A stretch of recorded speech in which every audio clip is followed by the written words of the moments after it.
Good morning, everybody. Happy Tuesday. How's it going out there in YouTube's land?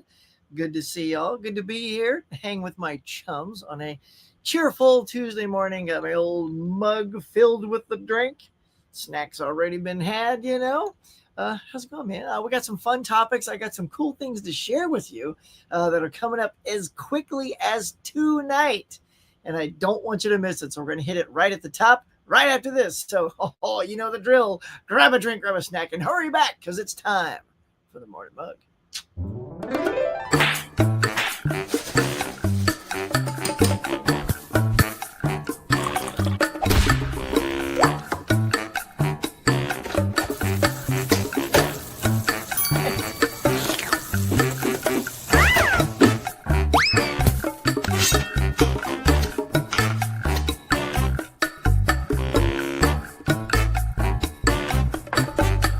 Hey, my friends, welcome back to the morning mug. Now let's chat.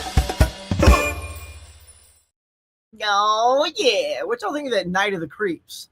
Anybody fans of Night of the Creeps? I saw it for the first time last year. I thought it was okay, but it's funny, like these great little cheesy 80s horror movies. When you see them for the first time, see, there is always nostalgia connected to how much you love that type of movie, right? Because there's many movies like that I totally love. I think Masters of the Universe is a prime example of a horrible movie, but if you have nostalgia for it, it's kind of fun. So I think the more I check out, now that I get Night of the Creeps, now that I get Halloween 3, which I saw, I was like, but people love that stuff. So, but now that I get it, I'm pretty sure on second watches, both of those will become like cool. Something I did watch for the first time last year was Trick or Treat, which I absolutely freaking loved. It's like so good. So, all right, but the things I want to share with you coming up tonight. Got a great conversation lined up for you guys. It's going to be live. He's going to be in the house. You guys can bring your questions, have a good time. Let's see. I'll give it to you like this. Here we go. Look at that, man. We're going to have Mike from Blockbuster Boxsets coming in tonight at 6 p.m. my time and 9 o'clock your time. Or if you're in the central zone, 8 o'clock. It's going to be a humdinger, as we like to say. It's going to be fun, man. I want to talk to Michael about all the stuff behind him and just tons of good stuff. So if you know Mike, you know this is going to be a blast. If you've never heard of him, I suggest you come check it out because it's going to be very cool. And if you do know him, bring some questions. Like if you want to ask Michael something, if you say, hey, are you going to make this? Are you going to make that? Whatever it is, because this guy is very unique, very interesting. He makes all these terrific box sets or even just single cases for movies that we kind of wish our favorite movies would come packaged in. These really good, sturdy boxes, not these flimsy cardboard things. And I did a video. Go check out the video on my channel where I received my order from him. I'd ordered the Rocky box, which you'll see in full display in that video, and a couple of singles for certain movies that he was also selling that I really liked. And I just love them. I think they add a little spice, a little flavor to those favorite movies. And it's very cool. So definitely come check that out. All right. So, yeah, that is tonight. And also, if you did not see last night, I was on Mega Mike the Movie Man's channel, and we did our movie of the month. We always pick the movie of the month that we're going to talk about. And, of course, it was Snow White, which we will get into in a little bit. How do I sound, by the way? I just realized I don't even have my mic in front of me. Hold on. Let me swing this bad boy around. It's hiding behind there. All right. Tell me how this sounds, y'all. Testing 1, 2. Shamaku. Whoop, hold on. All right. There. Hopefully we got that all rocking and rolling for you guys. Hopefully it sounds good. Looks good. Looking good there. Right? All right. What else? Where was? Oh, yeah. So the Blockbuster box set with Mike. That's going to be uber fun. I think you guys are going to dig it. And we're going to learn some stuff. But Mega Mike the Movie Man, we did our conversation about Snow White. So if you want to really find out the full deal, you're going to get the full deal this morning. This is our convo. We will talk about it again today. But check that out. It was still a fun time. Oh, my goodness. Hold on. This is the first talking I'm doing of the day. Sometimes your throat's not ready. It's like, who are you talking to? Let's see. All right, let's see who's here, man. Well, first of all, let's welcome y'all with the morning mug. Feeling it? You feeling it? All right, let's get that little ticker up there. If you want a dose of the mug, you've come to the right place. All right, mon frères, here we go. Look at that, Dave's in the house. Hey, Huck, how you doing this morning? Looking forward to the live stream today. I'm seeing Magazine Dreams, something that did not do well at the box office this weekend, and we will talk about that. My mom is seeing that movie with Anthony Hopkins. Nice. Good morning, Huck. How you doing, James? Doing good, man. I got 3 new physical media titles. I got Jaws 3, 4K, Jaws 4. Oh, you got with the teeth on the steelbook. Those are cool. Also got 2 guns. I got each steelbook. $16.99 a piece from Groove. It's a good deal. I saw that deal.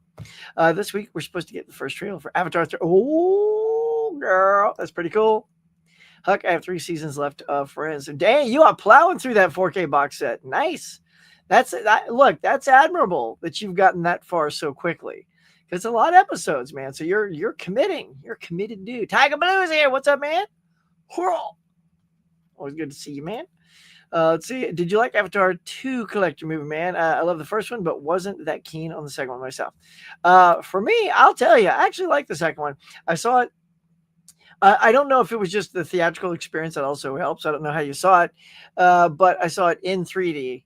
And man, it was just gorgeous to look at. I mean, the story is a little paint by numbers because you can see where he's like, oh, look, he's doing a little of his aliens right there. Oh, it's totally Titanic because he's sinking the ship at the end. The people was like, it's Titanic all over again.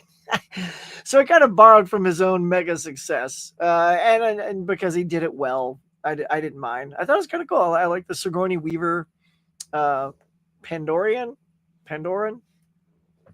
character. Anyway, so yeah, I'm looking forward to the third one. Oh, that's kind of cool. I can't wait for that trailer. Let's see. So everyone's asking. Yeah, I love. Oh, did that just repeat? Oh, I think it's just a double click, double post. Mr. Moody's here. Greetings, a big howdy to everybody in the chatsville. Yeah, Tiger Blue. I'm a big fan of the Avatar movies. I did like the second one. It's so funny because. Yeah, I know Avatar is like this sort of oddly polarizing thing. Like everyone goes to see it. I'll come back to you. Everyone goes to see it, and it's still what top 3 movies of all time. It's the multi-billion-dollar club. It's like over 2 billion, but still you find a lot of people. And this isn't. I'm not singling anybody out in Tiger. But it's like a lot of people just say they don't like it, but yet it made so much money that. Clearly, people were liking it and went back and saw it. So you don't get that high without repeat viewing. So I am curious how that happens. you know what I'm saying? Tiger Woods Avatar 3 is my number 1 movie of the most anticipated movie of the year. Cool. Happy Tuesday. Yep. Let's see. I'll definitely be there for the live stream now. Oh, it's going to be good. Bring those questions. Yeah. Oh, the big trouble. Yeah, you saw that, right?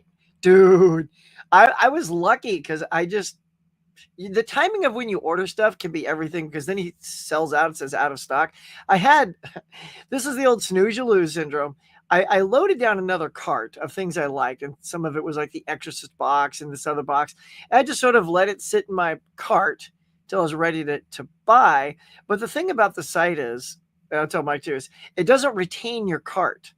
It goes away. Like if you even when you're logged in, usually when you're on a website like Amazon or any of the other sites, if you log in, put stuff in your cart and then shut your computer down, turn it back on, log back in, the cart remembers what you had in there. Well, his cart doesn't remember. So I always had to reload my cart every day, but I still wasn't ready to buy. And several of those that I wanted are already gone. So I was like, oh, well, that's a bummer. But Big Trouble in Little China is a very cool box. I think it's out. I think it was out of stock because I don't know if people saw what I posted and then they wanted to go get it. But yeah, it's sold out, man. I can hear you playing clearly on my TV. Nice. Digging that. So, I sound like Les Nessman. Good one, man. I like that. I'll just let that stew for those who don't know. Craig is here. What's up, Craig? Sound, not sounds, silly goose. Yeah, let's see. This isn't it's less. I swear I thought turkeys could fly. Remember that one? Let's see. How's all my favorite muggles, caveman? Please hit that like button. Yes, y'all. Let's slap that like. I want to commend you, you go-getters. Last week, not only was it over 25 when I signed off, but by the time I totally closed the stream, 30 likes. Man, you guys are dogs, man. I dare you to do it again today. Come on now. Who's got the clicker in their finger? Who's got the magic, the mojo in the finger? Let's go. Let's see it. Let's get it up there, man. You know, Caveman's going to keep an eye on it. He's going to know if you're slacking in like 15 minutes. He's like, we still got 7. I don't even know what we're at. I've only got so many things I can put up. And watching my own show is not one of them. It's Caveman. Howdy. It's a Amazon 4K movies on sale for $13. Oh, some Steelbook 15. Look at that. Yeah, I missed their. Didn't they have like a 3 for $30? Kind of wish I'd have jumped on that. Oh, there I go. Hold on. My goodness. Let's see, I lied. See, you can tell I just closed something. Did y'all hear that? Sometimes it doesn't do the loop like that. But the reason I'm laughing is because, when somebody's already teeing up. What is this? What's Sue going to get? Look, Adrian, look, I know you're always a curious guy about Sue. I don't know. I don't sit here and scratch my chin and go, what's Sue gonna get? What's Sue gonna get? Hey, what's Sue gonna get? And these guys too. Now the Steelbook crew. Tell them, Sue. What's Sue gonna get? What's Sue gonna get? I don't know, but hey, what's Sue gonna get? I mean, look, if you're going to tee it up for me, we'll just go ahead and let's just go to it, man. Today is new release day. If you're, everybody here knows, if you're all fans here, this is new release day. And so we always head to Blu-ray.com. Thank you to Blu-ray.com for always giving us the goods for what's coming out. So here it is, man. So we don't know exactly what Sue's going to get, but here are some choices. As we know, she's already headed out the door. If we know Sue, she's a queen of habit, right? Usually when Mama Blu-ray pops on, she's already said Sue's out the door. So let's just check it now. First, hold on. I also don't want to get ahead of myself. Got to make sure I log. There we go. Flag you, Mr. James, so I know where I left off. But here we go, man. If you've not seen the marathon that is The Brutalist, well, now's your chance. The 4K Digipack coming out right there. It's a good movie. I liked it. Glad I saw it. Was not my favorite of the Oscars. Don't need to see it again. It's 3.5 hours. A lot of movies have 3.5 hours. I think the only movie of that length I've seen multiple times would be Titanic at 3 hours. But, and that's the easy one to get through. Like Titanic's like an exciting movie. Brutalist, you feel that runtime. Anyway, so you got Night of the Creeps. There it is on 4K. I'd be more, I'm going to tell you a little secret. Let's see. Is there a mode I can go in a little bit bigger here? Nope, it's on the wrong side. Let's try that. All right, that's better. Where's that? Let's tell you a little secret. Usually, if I don't need the 4K, right? I'm gonna get it. I get it. 4K, outstanding picture, audio. Sometimes, look, let's be honest. Sometimes those transfers basically barely beat the Blu-ray. What I love about when the 4Ks come out is that the Blu-rays drop in price, so that they can help, sell more 4Ks. So, I mean, if you look at that, if you look at Escape from New York, Escape from LA, a lot of all those John Carpenter things, vampires, all those things have those great little special edition versions, the collector's editions. Those have gone down in price. You can get like that Escape from LA in New York for like $13 or something like that. And here's a hot tip, y'all. Amazon's also doing the buy 3 for the price of 2. That's what they call buy 2 and get 1 free kind of thing. And so if you apply that, they're even like $7, $8. So I may have done that. Anyway, yeah, so that's a hot tip for you. There is a buy 2 for the buy 3 for the price of 2 going on right now. Anyway, let's check it out. And Gene Hackman, our beloved Gene Hackman, R.I.P. Gene Hackman. Night Moves from Criterion. Didn't even know that was coming to the Criterion. I hope that's good. I watched the trailer for it and it looked okay. Delicatessen, Tommy Boy, all these 4Ks, man. Don't torture a duckling. I would not. Black Sheep, which means, if you want that Blu-ray, boom, I bet that's super cheap now. Forgotten Gialli, Volume 8, Brimstone and Treacle on 4K. Antiviral 4K. Look at all these 4Ks, man. Now, Tommy Boy, you're clearly getting a slipcover version and the steelbook version. I'm sorry. That's actually, it's 2 of them. It's Black Sheep and Tommy Boy. I have the Tommy Boy. They for a while there, that came out at Target on a steelbook for the Blu-ray for $10. I think I got that coming to America, like some just great super deals on some steelbooks. So I don't need the 4K. I haven't even watched that Blu-ray yet. I got that last year. So yeah, I'll pass on that. But anyway, before that is the Mansion of Madness. Looks kind of creepy and wicked. Sorry, these ads are popping up everywhere. Let's see. The Class Web 3D. Looks like an old school movie. The Act for Mystery. Her Body. Right now we're just sort of scanning through here. Choose Me on 4K. I remember that movie, Choose Me. Lower Decks, baby. The complete series. Oh, yeah. Loved Lower Decks, y'all. Went 5 seasons. Now it's done. It was a satisfying conclusion. It's actually kind of cool because it's the one Star Trek show that my daughter got into. And so we watched all of it. It was funny. The characters were cute and good. And the animation's like vibrant and cool. And it's all done. 5 seasons. And she's going off to college now. So if they went a 6th season, I wouldn't be able to watch it with her. So I'm okay with it. I'm okay. 5, and for me, a good thing doesn't have to keep going on and on and on and on. Sometimes when you just stop it, when it's supposed to stop, now you've got 5 seasons of that to enjoy. So if you ever want to relive it, it's only 5 seasons. It's not 10 or 12 or 20. So there we go. Venom 4K. Now this is a different Venom. This is from 1981. This is not the Marvel Venom. So it's an old horror, I guess. Is that horror movie? Like a snake thing? I'm guessing some kind of a snake movie. It's got a little snake wrapped around a gun. Here, let's check it out. Let's just get a close-up because it's kind of a... Come on now. Come on. There we go. Look at that.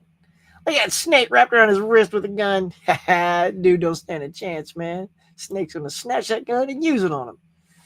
All right, let's get back to it. Where were we? Okay. Shaw Brothers has a new box out. Look, I'm just trying to predict here. There's the Tommy Boy Steelbook. So Tommy Boy also has the 4K and that Steelbook. It's probably got a Blu-ray down there.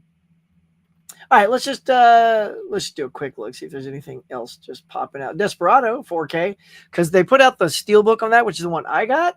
I kind of dig this cover, though. This is a really good Desperado standard cover. Yep, there's Lower Decks in for on a Blu-ray. What was that other one? Let's see, was that? Oh, complete series. Okay, so this is just the final season. This is season 5. Yeah, Earth 2, another Warner classic, or a Warner archive. By the way, Warner archive. Ooh, is there still time? I put out a video last week, Movie Zyng. If you go to Facebook and check out Movie Zyng, they were doing their Warner Archive special where they have 4 movies for $49, and every movie after that is only $12.25. So I did jump on that. Although I also realized too that I'm sort of running out of Warner Archive titles that I think I want to get. So the list gets sort of more forced every time it comes on. Like even this one, I was kind of like, I don't know. There's nothing like really, I'm trying to just get stuff I want, not stuff that's just cool to have. Anyway, so there they all are. I just scanned to the bottom. There's some winners in there for sure. And look, yeah, if you're a fan of The Brutalist, there you go. That's here too. So what are y'all going to get?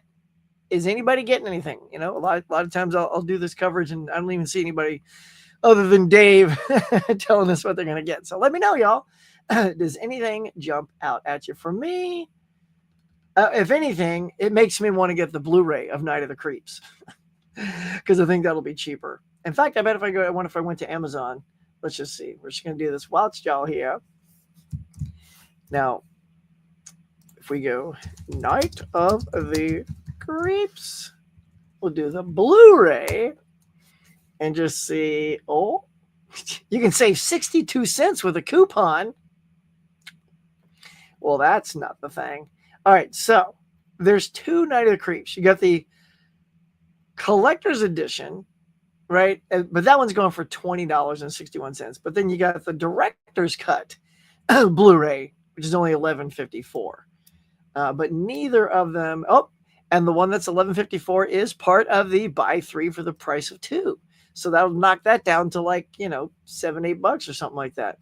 Let's see, is the collector's edition part of it as well? No. But the silly 62-cent coupon is absurd. And that one's the one that's out of stock. I am a fan, though, of when I get something. I do kind of like the chunkier, like more goodies, like the collector's edition. Like, I don't need the director's cut just to have the director's cut if there's no goodies on it. So, yeah, there you go. Anybody else taking advantage of that? There's no back cover of it. But there you go. That's what's up. That's what's up. Cheers. All right, let's get back to the most important thing. You guys, here we go. Miss Caveman, good morning, darling. Hello, hello. People have very strong opinions about Avatar for sure. I saw it twice at the cinema and have bought it twice on Blu-ray. A second time to get the extended cuts. Love that one. There you go. Look at that, man. So what do you think? Who's going to get? There you go, Caveman. We did it. Click that button on Monday. Look at you, bro. See? I like that early bird action, bro. That makes me feel good. It reminds me, it says, hey, what if I can't make it? Bitch, I will pre-click the thumbs up for the old huckster. So if I can't show for any reason, he's got my support. Unfortunately, I missed Avatar 2 at the cinemas. I did watch it on 4K. I never got to come here 3D. Oh, dude. Yeah, it was something else. I'm telling you, it was just amazing. It was just crisp and crystal clear. Like you could just go into the water with them. And I don't know. It really made the experience something special for me. So I was just like gobsmacked at the end of it. But Avatar 2 didn't do it for me. Yeah. I got you though. I got you. Yeah. Sue's already shopping out. There it is. Yeah. I mean, we know she's shopping. I'm confident she's going to come home with something. I bet she's coming home with some Night of the Creeps. There's nothing I'm getting this week. There you go, bro. There you go. You let me know. I appreciate that. Warner Archive. It's still going on? Cool. Cool, Caveman. Yeah. Cool. So yeah, I did a video on that last week, man. I was so excited. I think I was the first one to drop that too. There you go. So yeah, if you guys like those Warner Archives, which I do, they got some good ones, man. Did you get some, Caveman? Did you go there? Did you do a little shopperoni? The longest movie I ever watched is Lord of the Rings, Return of the King Extended Edition. 4 hours and 30 minutes. Woo! Is that how long that is? Jiminy Cricket.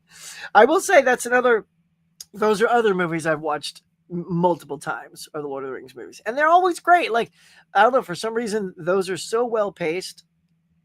And there's always something so interesting going on that I'm never bored.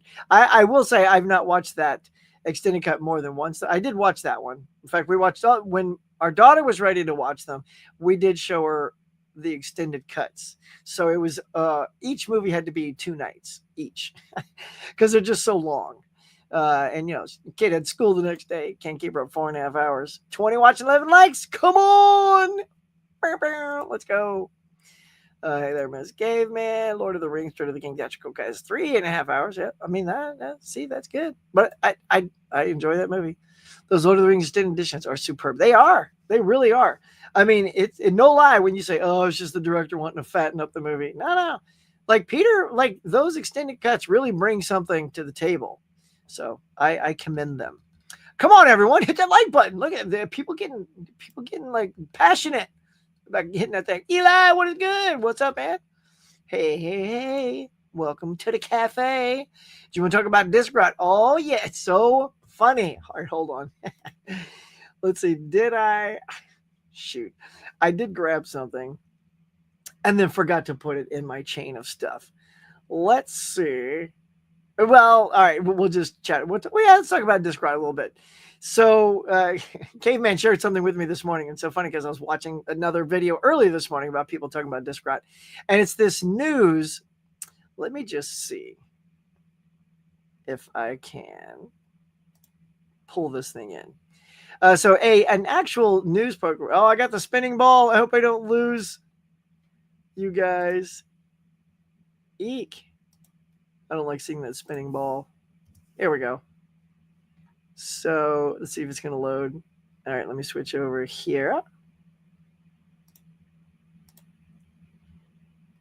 Hold on. There we go. All right, so here it is. So this was a news program that Caveman sent me. And these guys are showing off.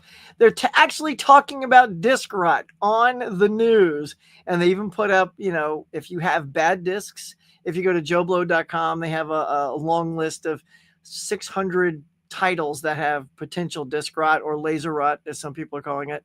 And here's the address that the email you can contact if you want to get disc replacements. So I'll just leave that up there for a hot second. In fact, I'll even do it like that. It's a little bit bigger for you. It says contact support team at whv@wbd.com. That's where you can send off a request to get one of your disc rotted things replaced. You may have to jump through a few hoops. You may have to, I don't know, I don't know how they would ask for purchase proof if they do. I haven't sent anything, so I don't know what they actually asked for. But I mean, if this is from 10 years ago, no one's going to be able to cough up purchase proof. Especially since you only have to keep receipts for your taxes for 7 years. So I am curious. If anybody's actually used this already, let us know. Share with the comments what they asked for. But there you go. So as many of you have probably heard by now, and I didn't do a video because everyone just started dropping these videos like flies. But your certain Warner Brothers discs that were authored between 2006 and 2008 have an issue with the glue that presses them together starts to come undone, and there's just this chemical thing that goes on that doesn't allow your disc to play because of all that disc rot going on. Now, I keep all my stuff in room temperature, room, what do you call it, climate controlled rooms, I guess is what I'm trying to say. So usually my stuff is well cared for. And I haven't pulled out. I have seen a couple of those. In fact, I know Lois and Clark, there's a couple of discs. It's funny how, too, it's like some discs, like in Smallville and Lois and Clark, which I collect. It's like season 2, disc 6 or season 4, disc 4. I'm like, why not all of them? Weren't they all authored at the same place? It's sort of strange that just one of the discs from a box set, is faulty. But anyway, go look at the list, see if some of your stuff falls on there. I don't have that, Caveman, you're welcome. If you have that web address, you can paste it in the thing so people can go after the show, of course. Unless you're a great multitasker, you can do 2 screens at once. See if some of those discs are yours. See if you have those in your collection. And so they're not playing. They're just flat out dead discs. They're not doing anybody any favors. So people are reaching out to Warner Brothers and hoping to get replacement copies. I hear that they are doing it, but I also hear some people have reached out a couple of times. They're like, hello, they're kind of being ghosted.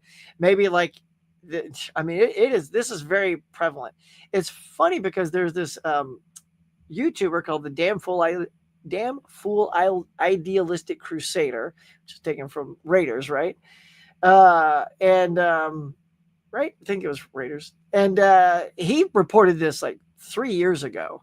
I remember seeing this article like a long time ago from this guy, and he covered it beautifully.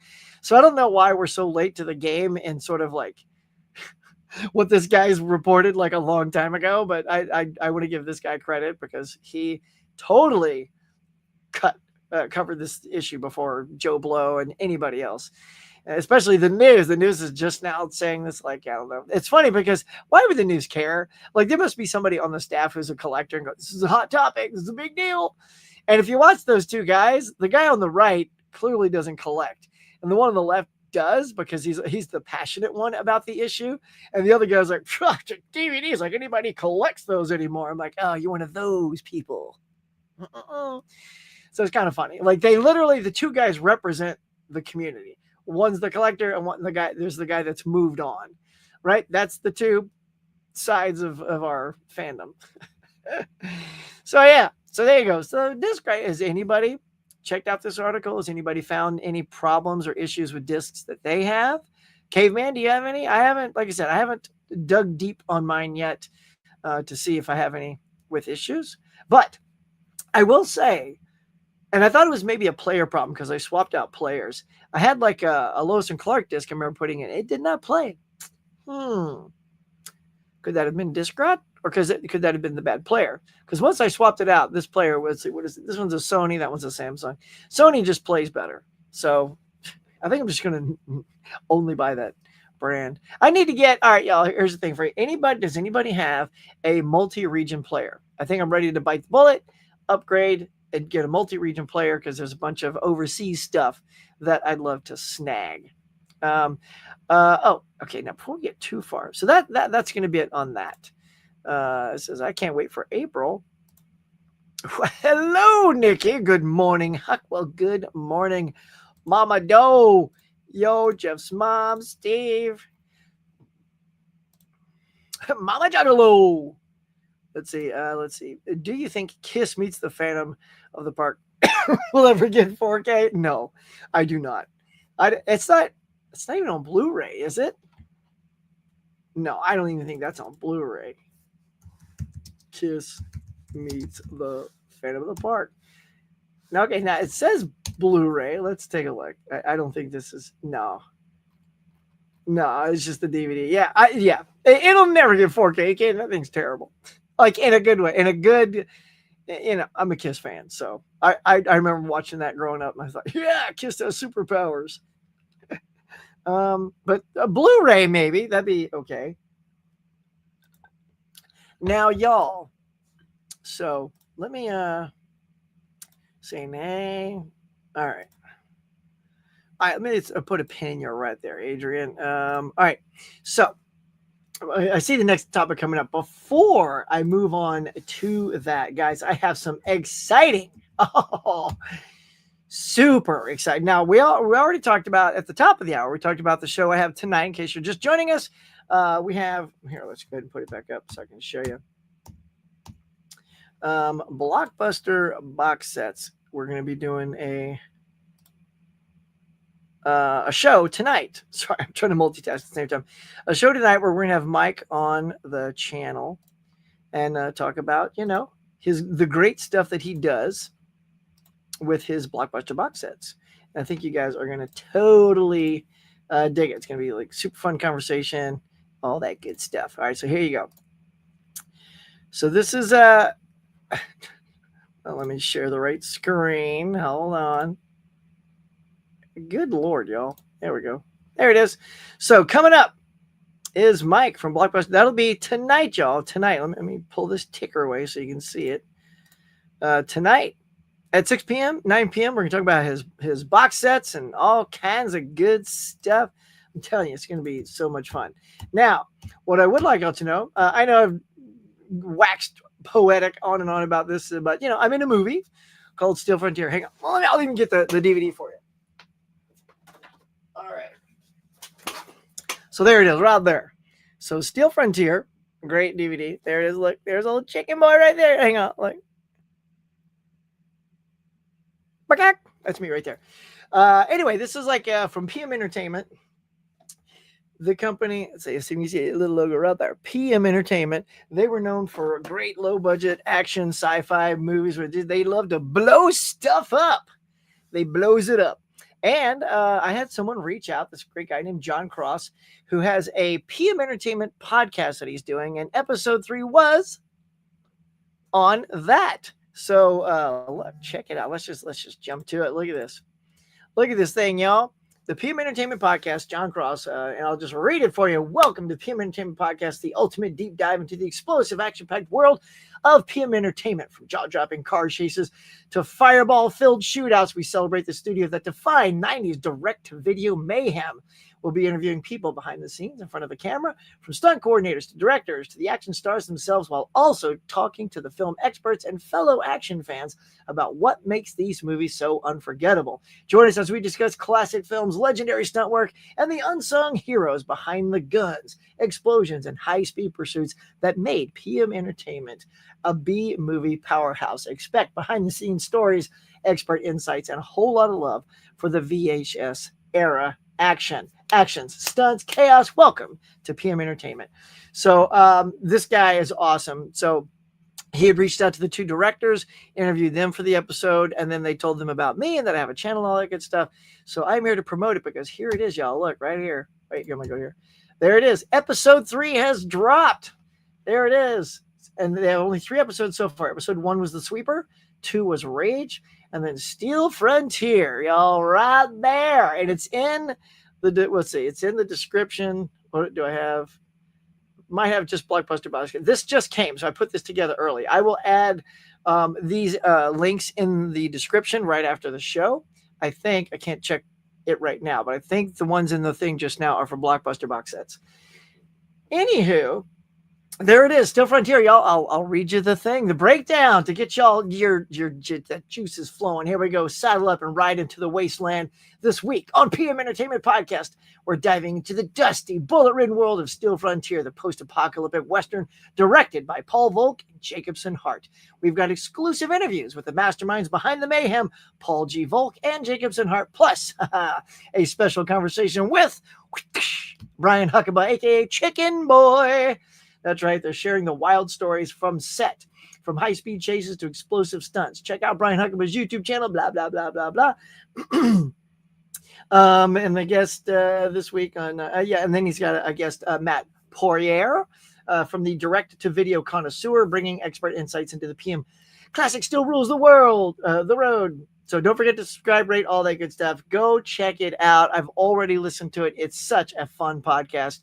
And they really cover lots of great behind-the-scenes goodness from this. And you can tell it was loaded. This one's 2.5 hours. The first 2 were a little bit shorter, 1.5 hours, 1:52. But it's because it was chock full, y'all. You got 2 directors and 1 of the actors in the thing. So please go check out this PM Entertainment thing. It is a lot of fun. This sort of rolls into what I've been wanting to do on my channel. I'm going to contact these 2 guys as well, get them on here. We're going to just have a full-blown night of PM Entertainment, grab a couple of the other actors from the movie, and just have it out. We can talk about the podcast, talk about the movie, behind the scenes, all that good stuff. So, yeah, man, just wanted to share that with y'all. Ain't that cool? I think it's cool, man. That excites me. I'm very excited, y'all. So, yeah, there you go. What you think? I hope you're digging it, too. I hope y'all check it out because it is good. John does great work. And I've heard it through a good source, that guy. They are doing Blu-rays of PM's catalog, but overseas. Huck, overseas. That means it might be a region locked.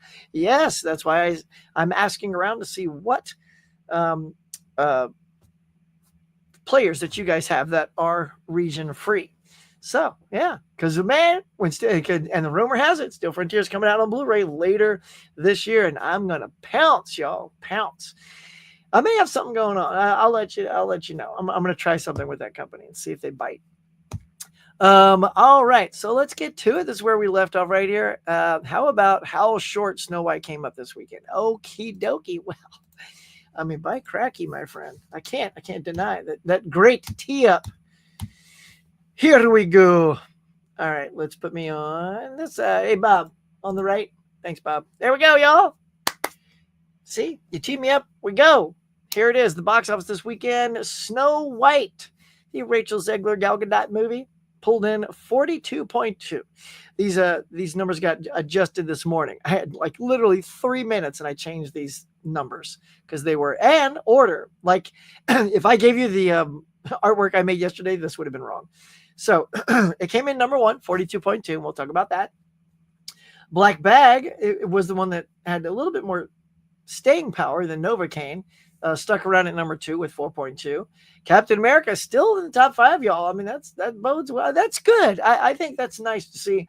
You know, Marvel, you got to kind of call it a hit. It may not be the runaway blockbuster that most of them are, but most like Marvel stuff lately, I think, has kind of dropped off pretty quick, and that was it. But, you know, Cap still like that top 3 right there. Not too shabby. Another 4 million.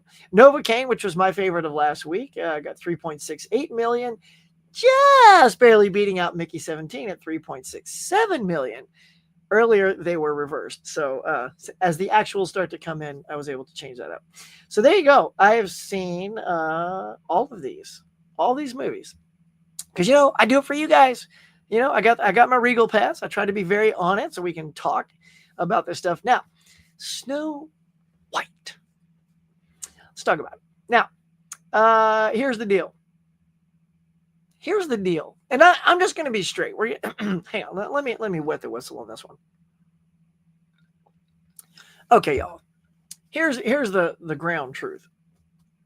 There are people who are just trashing this film because it's so much fun to trash a movie I've never seen. Honestly, I do believe some people have not seen this movie. I have seen terrible movies, trust me, that are just, oh my God, like hard to get through. I mean, yeah, and look, they are all subjective. For me, I didn't care for Long Legs. A lot of people love that.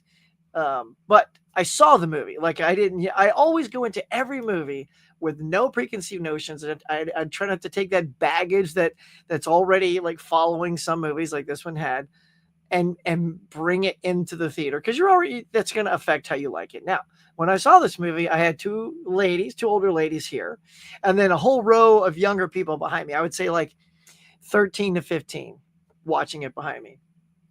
And it's very funny because in this film, it's progressive. They try to bring the story up to a little bit more modern times. We'll talk about the original in just a second. So that Snow White is a little bit more, she gets stuff done, right? The original was pretty meek. Trust me, so meek. Couldn't do anything except maybe, whistle while she works and, clean a house and stuff like that. But we'll talk about that. So anyway, so whenever this Snow White would start talking like,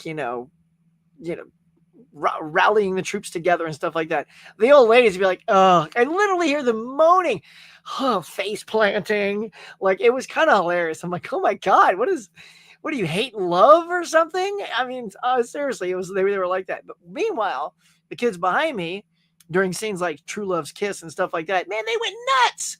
They were hooting and hollering and they were clapping, they kissed. Oh, they went nuts. And I'm like, you see, that's who this movie's made for.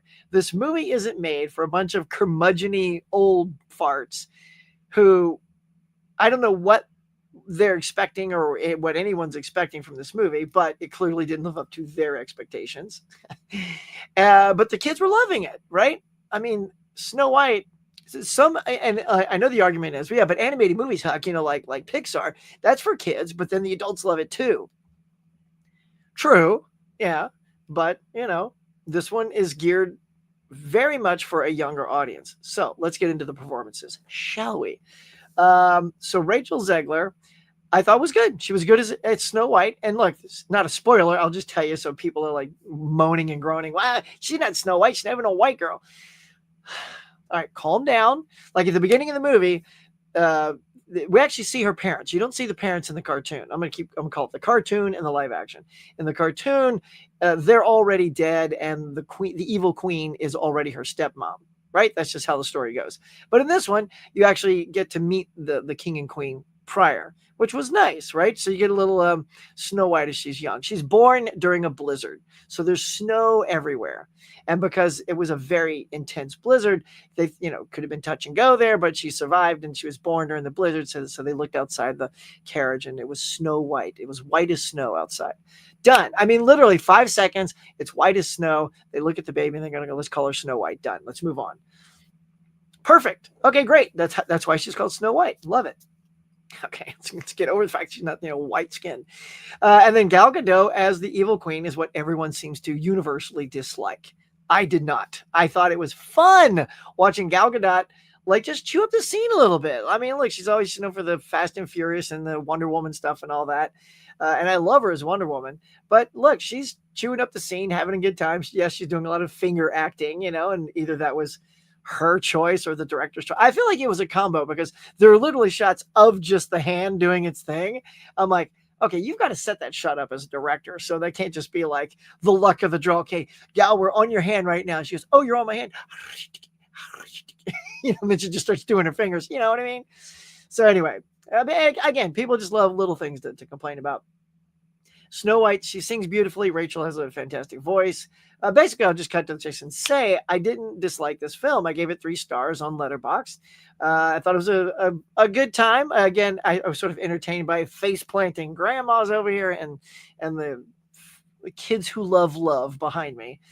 But we'll talk about okay, so they're not dwarves, right? Yes, the old movie is called Snow White and Seven Dwarfs, so they're dwarves, right?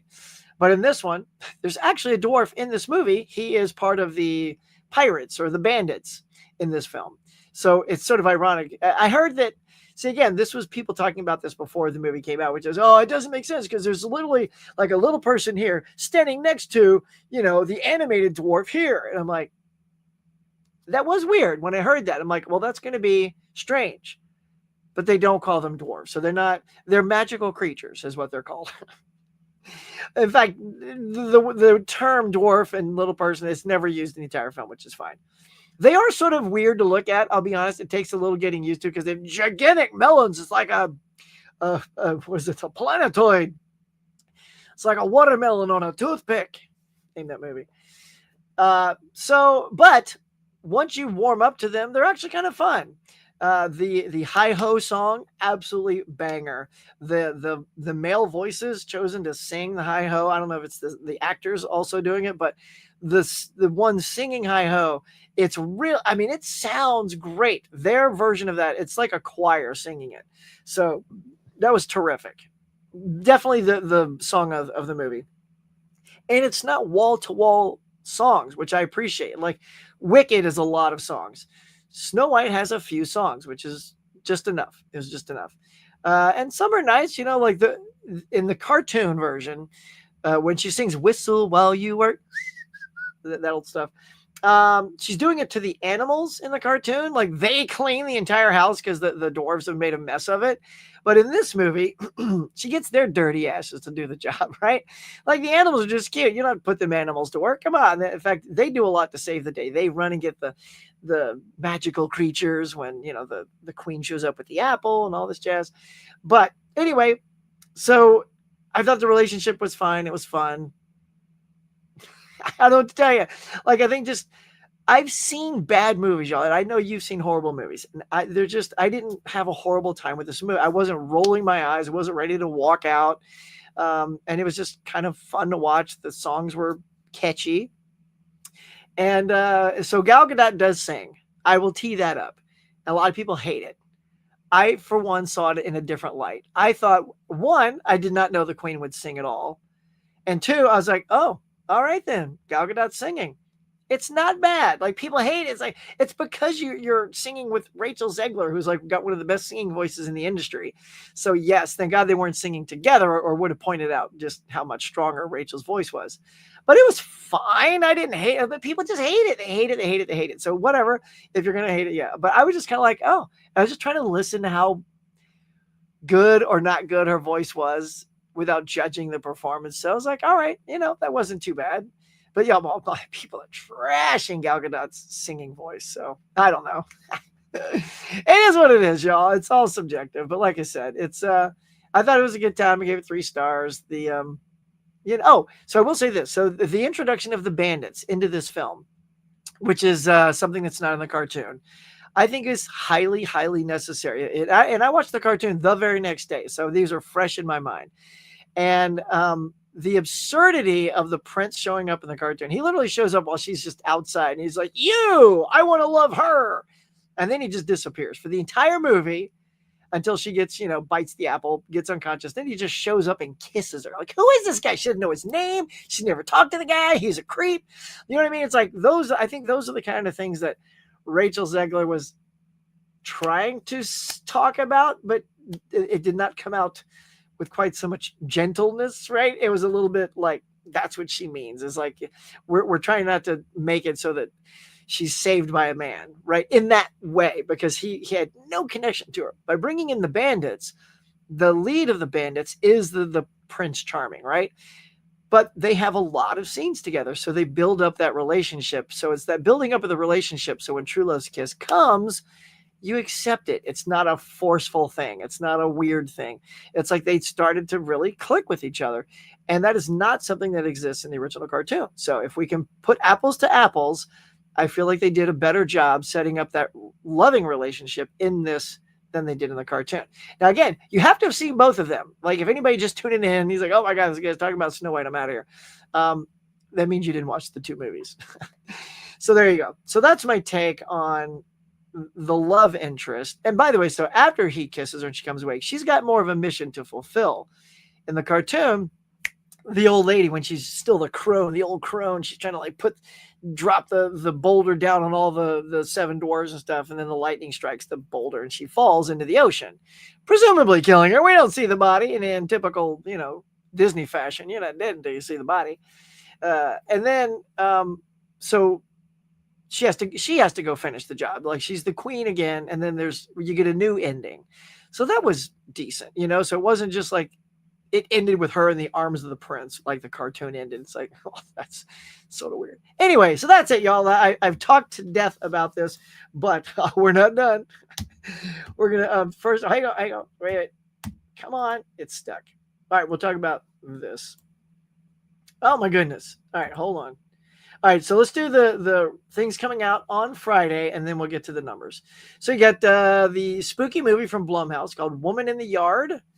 From the producers of Megan. You got my boy Jason Statham coming out in A Working Man. I'm very excited about that one. That's probably number one on my list for the weekend. And it's from the director of Suicide Squad and The Beekeeper. And look, I love The Beekeeper last year. It was my favorite action film of last year. So if it has remotely the same greatness as The Beekeeper, I'm in for a good time. Next up is Being Maria, with Matt Dillon playing Marlon Brando. Intriguing. And of course, Death of a Unicorn with Paul Rudd and Jenna Ortega. Look at that dirty old unicorn. So that's what's coming up on Friday. I know there's probably other stuff. I tried to, again, just stick to some of the big ones. Try not to miss the good ones, Dave, on this one. Now, here's real quickly, we'll just do the numbers. These are numbers of other Disney movies and how they fared. And these are the live action remakes, right?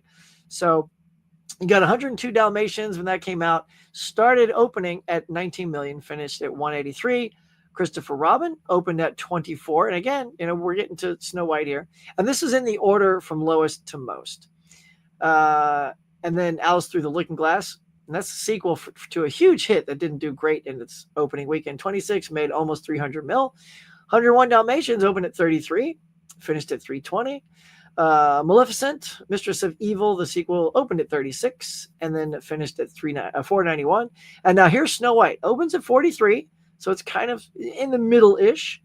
Its end result is to be determined. Dumbo finished a little bit higher than that, and that finished at 353. And then this is a worldwide box office gross, by the way. I think. I forgot to double check. Cinderella opened at 67. And it finished at 542. Maleficent opened at 69, finished at 759. Yeah, this is definitely worldwide gross. Aladdin, 91 mil, ended at $1 billion. So now we're in the billion club here. The Little Mermaid opened at 95 and didn't quite get that high. So it's only at 569. So again, this is in the order of their opening weekend. Jungle Book opened at 103 mil, clocked out at almost $1 billion. Alice in Wonderland opened at 116 million, hitting that billion mark, biggest hit Tim Burton's ever had.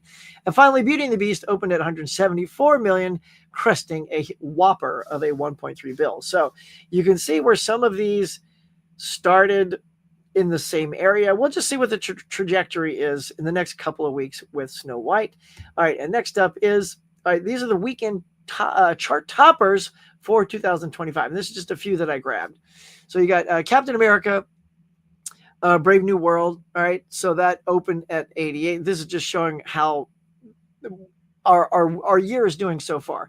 And Snow White's the second biggest opener of the year. Right. We're already deep into March.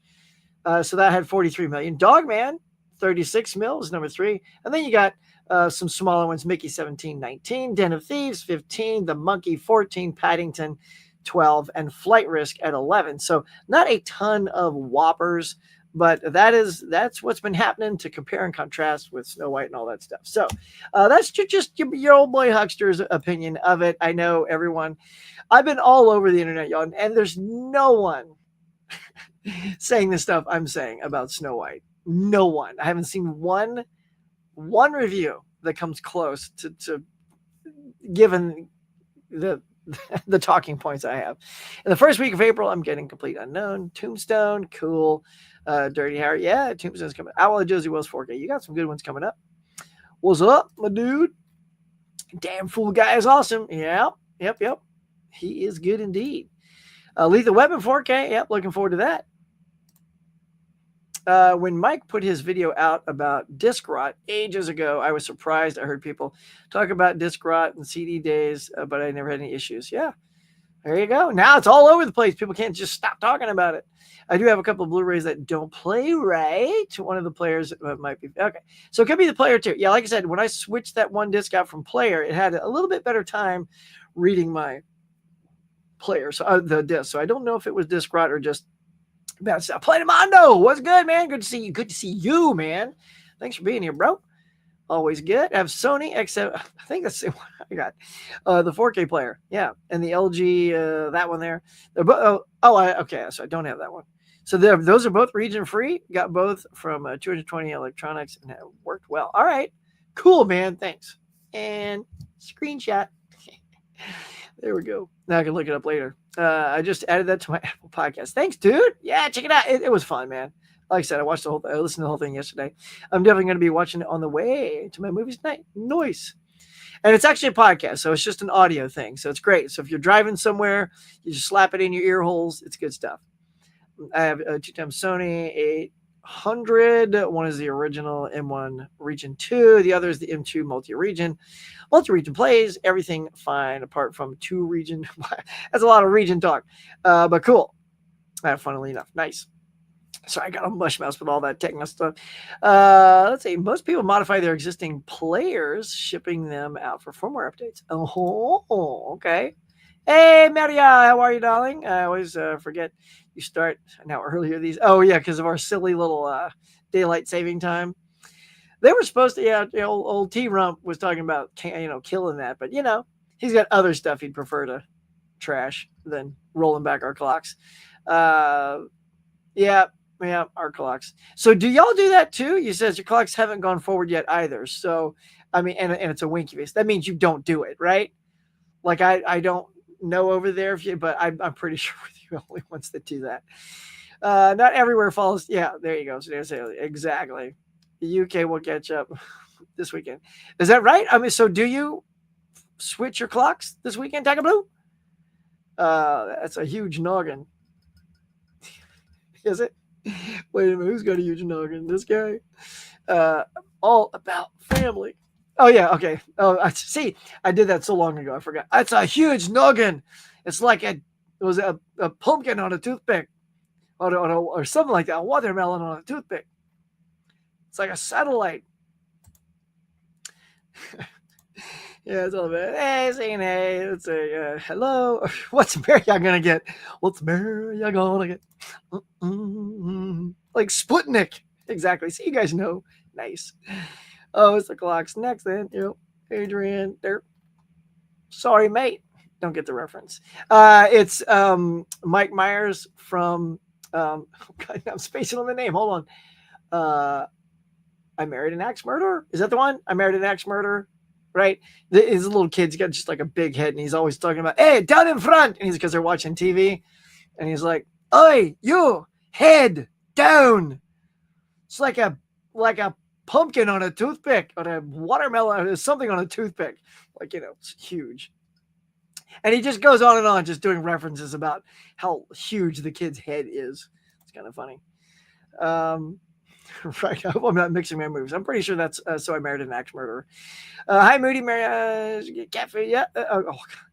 Yeah. I mean, you got to take care of kitty cats. Movies, they'll always be there. Kitty cats. Yeah.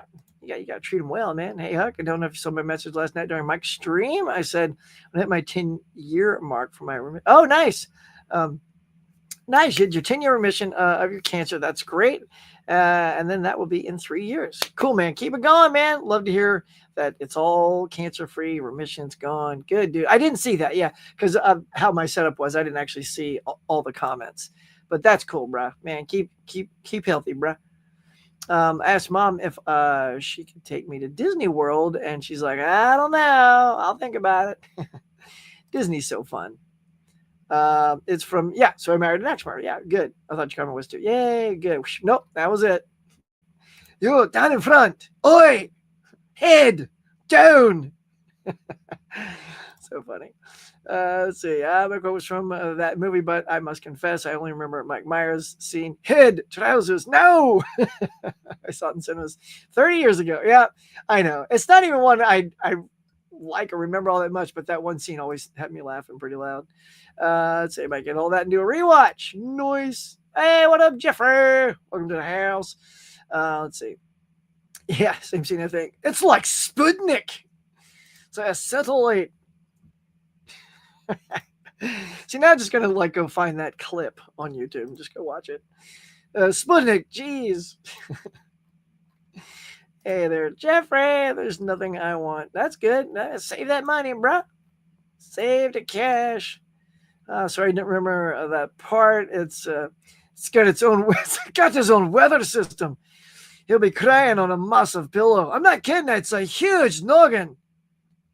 I was figuring I'd go ahead and read it for you in Myers' voice. Hey, target locked. What's going on? You are a new face in my chats here. A pleasure. Rachel is very pretty. Yes. Let's see. Sorry, I think my wink was misinterpreted. Oh, so I'd say we do move our clocks for day. Oh yeah, because I wasn't sure. Like, oh, those Americans. Move our daylights. Okay, so you do have that this weekend. All right, cool. Yeah, I didn't really know. I thought it's got to be just this. Yes, R.I.P. George Foreman. We heard that a couple of days ago on the band shelf marketing board. Hey, look, that night I pulled out my Foreman grill, y'all, and I whipped up some burgers in honor of Foreman. Damn it, my comment disappeared. Uh-oh, what? Your comments disappear? Why is your comments disappearing? I don't like that. Indeed, what the heck? Me no like it. Is somebody taking that? Look, I got good wrench people. Like that caveman, he's a good wrencher here. You know, I know he's not taking you down. Well, feel free to put it back up. Whatever happened. Some of my Franks and beans. But how did you get your Franks over your beans? Or your beans over your Franks? Something like that. Thank you, Tiger Blue. Oi. All right, watch Adolescence. Damn it. Oh, yeah. Okay, Scottish accents are fun. Okay, so before we are sort of in the wrap-up mode, close to it. But before we go, I got to go and talk about this. Of course, you know I do my 52-week movie challenge. And as we get near the end, we like to talk about this week is week number 12. And that is a movie based around a sport. And I watched Friday Night Lights starring Billy Bob Thornton. And I thoroughly enjoyed this flick. I keep adding a little bit more and more to these things. This time I wanted to put up my star review so you know what I rate it and all that good stuff. But anyway, there it is. Friday Night Lights from 2004. A story about the Permian high school football team who's trying to get to the playoffs, and they have this superstar. You see him right in the corner there, 45. He's right over the 2004. His name is Booby Miles. He is the rock star. He's the superstar on the team, and he does all the work, you know. But he gets an injury, so he can't play for a couple of games. So it's like, can the team step up and fill that void? And they struggle a little bit, but you know, then they get it back up, and it's how they get, you know, to the end game. Can they make it all the way? And it's like decided on a coin toss and all this kind of stuff. And it's just sort of the emotional roller coaster that they all go through to get to that game and how they perform in that game. Is where I'll leave it at that. And the performances are great. These young actors are great. The young actor playing, oh, see, now I'm trying to remember characters' names. But I just saw it, so I don't remember. But in the little square here, he's the guy that plays Magnum PI. Fernandez, is that his name? Anyway, so yeah, he plays the new Magnum PI in the reboot of Magnum. So he's in this. But again, cast is super good. I had a great time watching this. So anybody else that played along and did a movie for sports, I've been seeing a couple of choices out there, which are pretty great. So kudos to everybody who did that. So anyway, I give a high praise if you have not seen Friday. And I'm super late to this. It came out in 2004. Like 21 years later, I finally saw this movie. But that's the beauty of this challenge, man. It's a way to fill the void and try to watch these gaps. You know, usually I try to go with movies I've not seen. And also my thing was go with movies you've not seen and also movies you've purchased and haven't opened yet. This happened to be both. I found this literally at the dollar store, so I got this for $1. and I hadn't seen it. So it's a movie I hadn't opened and I hadn't seen it. So it covered two birds with one stone. Anyway, there you go. Friday Night Lights. I enjoyed it quite a bit. And I think that is my final talking point. So yeah. All right. So that's my final talking point, guys. We'll just sort of roll through here at the end. Just take the last couple of comments. You watched 42. Yeah, the Jackie Robinson. That's a good one. That's a good one. Well, you know, Chadwick Boseman, baby. He's so good in that. 20 watched and 13 likes. Come on. Last week, it was so much. You guys were killing it last week. Yeah. Way more likes. Really? Come on now. Let's take a look. You guys got it in you. I know. You got your clicker. It's right here. It's built in. It's a built-in gizmo. You can do it. You can do it. Shocking. Come on. Not even 20? Let's go. We've been doing this for an hour. We had a great conversation. You know what it is? I don't think people like my Snow White conversation. That's all right. I'll take the heat. I'll take the heat as the only guy like giving it a kind of a mild thumbs up. And if you looked at my review, I gave it a family-friendly thumbs up. Is it because it's one of those like, is it something I'd see again? Probably not. Like unless my daughter wants to see it, and even she's like, like if she goes, she'll probably go with her friends. You know what I mean? But for a family movie, I don't see why like parents and kids wouldn't get out and have a good time with that movie.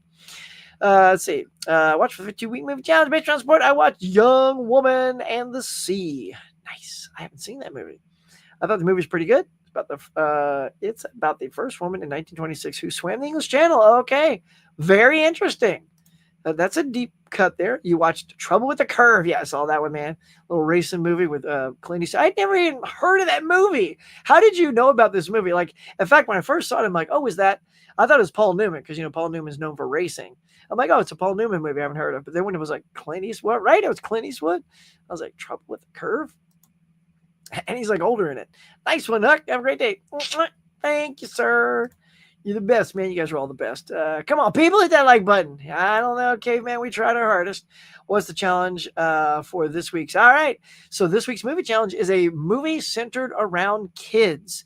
So, of course, things that pop up into mind, things like Goonies and Sandlot and Holes and things like that, where kids are the primary focus of the film. Super 8, stuff like that. Harry Potter, of course, a bunch of kids in that. So it's got to be sort of centered around kids. That is the challenge, should you accept it, for this upcoming week. Thoughts on recast? Look, I mean, it's all just wait and see. I mean, you have to recast all of them. So it's more like thoughts of recasting the entire series. And that's fine. I don't mind that, JK wants to take each season and make it a book because you can really flesh out all the things that you couldn't tackle in the movies. However, now somebody leaked a photo and said these are the new kids, but then as I did some digging, it said that they have not cast the kids yet. And I was a little irked to see, in at least at the person claiming they cast these kids, that Ron is not a redhead. I mean, come on. We don't have much representation out there, for God's sake. And he's a redhead in the book, but JK has a stick up her butt because, Daniel Radcliffe, Emma Watson, and Rupert Grint were sort of supporting, transgender and their choices and things like that. And JK was not, and there became a controversy. So she's like pissed off at them. So to get back at them, like, I don't know, she's just, casting however she wants, like, and not trying to look like, I don't know, the three of them. So I don't know if that's why, but it's like, it's a little irksome to me. It's like the whole thing about the Weasleys is that these magical redheads. And so to sort of take that away, I'll be honest, like, I was kind of keen on the idea of the series, but this is how like personal this is. It's like, look, this is like, when people get things gender swapped or race swapped, if if that gets to you, cool. To me, this is something for me. This is like, you got a famous ginger family in this book, and if you don't cast them and they're just, I don't like to call them the normies, the brown hairs, I'm out. I will not watch this literally because of that. Because I want to see some representation too, and there's not a lot. So that's my biggest issue, is if they recast, against that. I found it thrifting and bought it on Clint's name alone. Nice. Jeff, hey. Let's see. DVD turns 28 today? Dang, happy birthday, DVD. Hope you have a good birthday. Trouble with the curve. This is a baseball. Oh, it's a baseball? I didn't even know because the picture, I couldn't quite make it out. The curve, I thought it was the curve on the track, right? So trouble with a curve, a curveball. Okay. So yeah, the cover of that, I just completely didn't notice that was a baseball field. It looked to me just like a blurred background. I was like, what is that? Because I just saw it on your little thing there. And I was like, is that a racetrack or is that just him out thinking about racing? Okay. It's a baseball film. There you go. I'll probably watch The Mighty Ducks. That's a great pick. Mighty Ducks, right on. Is The Shining considered center? No, not really. I mean, you do have that kid. I would say The Omen is maybe more kid-centric, or even The Exorcist. I think you could tee those up. For me, The Shining, it's really like Jack and the girl. I don't know. I feel like, for me, I don't quite. I mean, the kids possessed, red rum, all that stuff. But hey, to me, Thor, by the way, welcome, howdy. If it makes you watch The Shining, I say go for it. If you want to call that a kids movie so you can watch The Shining, hey, that's the beauty of the challenge. Make it happen, man. I'd be pissed off if Ron is not ready to do it. I'm going to be livid. Yeah, I'll be checked out. Yeah. If Ron's not a redhead, I'm out, 100%. I think I'm going to go with Pan's Labyrinth. Is Pan's Labyrinth? Now, I know that Labyrinth has like the kid and Jennifer Connelly and stuff like that. But Pan's Labyrinth, I actually haven't seen that. So I didn't know that was centered around a kid. I'm already out. Everything is getting too Disney-fied for me. I hear you, man. It's getting exhausting, isn't it? That's a killer move, Jeff. Or killer move. It's killer move. Oh, killer movie. All right. Hi, JDJ. Is superb. So that's kid. So like a kid goes around and does all that. All right, I might put that on my potential watch list. Now I do know that I'm leaning towards Holes. Speaking of, like, let's see. Hold on. It says no Labyrinth. Pans. No. I know. I was saying that I know Labyrinth is centered around kids. I haven't seen Pan's Labyrinth, so is that centered around kids? I was just sort of making a reference. I know that Pan's Labyrinth is, the eyeballs and the hands and stuff like that, which I just haven't seen. So yeah, Mike is here saying good morning, friends. Again, Mike wants me to watch Holes. He's insistent that I stick to it. Check out Holes. Is my kid's movie. Good day, everyone. Oi, good day. All right, guys, I think that's going to wrap us up for today. It's been another fun day. Thank you all for coming in and, leaving your comments and suggestions and all that good stuff. I appreciate it.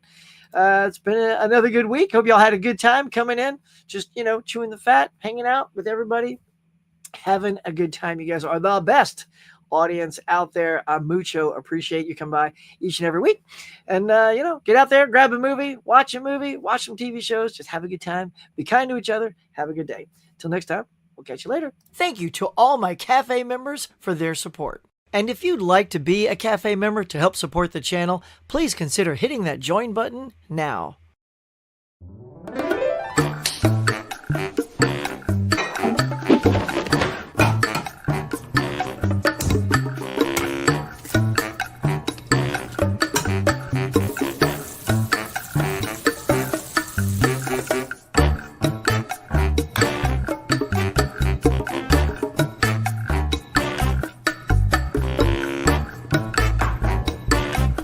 Thanks for watching, everybody. I appreciate you coming by and sharing your time with me. Until next time, be safe, be kind. We'll see you on the next one.